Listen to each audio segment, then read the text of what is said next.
good out where it doesn't look like crap, you know?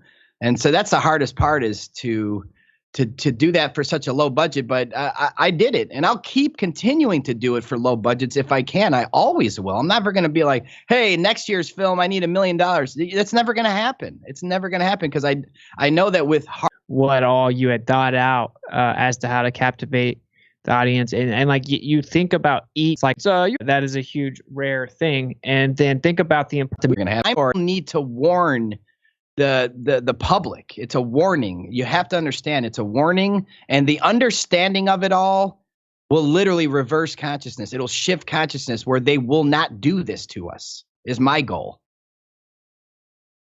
And there's no other way to eliminate them to try this without shifting consciousness, and that is to make the world understand that it's coming.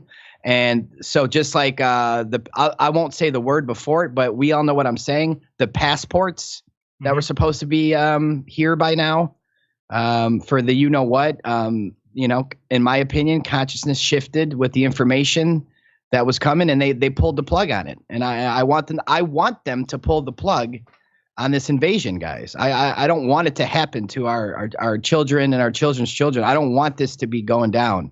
So I feel like the best way to actually stop it is for the public to have the information, because then we won't consent. And think about this, the Hacksaw Jim Duggan that came out and everybody got, that we talked against from the very beginning.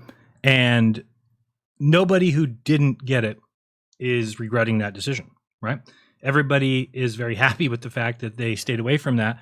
And so I just hope people know that, recognize who it was. And I'm not taking credit for it at all by any means, but I'm saying the collective, the group that you're a part of, that you're watching, that you're supporting, is part of the reason that you didn't do that, and that you put your family first. And that if it wasn't for the people doing those things, then we probably would have all done it, because we wouldn't have seen anybody out there actually speaking against it. So I just think it's valuable, and I don't want to make grandiose claims, but we clearly have saved lives, whether it's one life or 500 or I agree. 5,000. We've clearly saved lives. So I think that that's something that gets kind of glossed over, because if somebody else saves lives in the world, well, then it's plastered all over, and everybody, let's celebrate these people. But for us, we'll never get that celebration. We shouldn't even expect it. It's just not going to be there.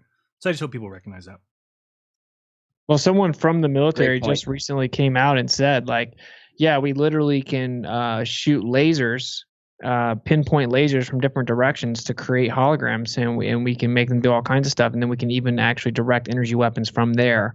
And you would have no idea, and you can make it fly around the sky and stop and blah, blah, blah. And he said they've been doing this for years. So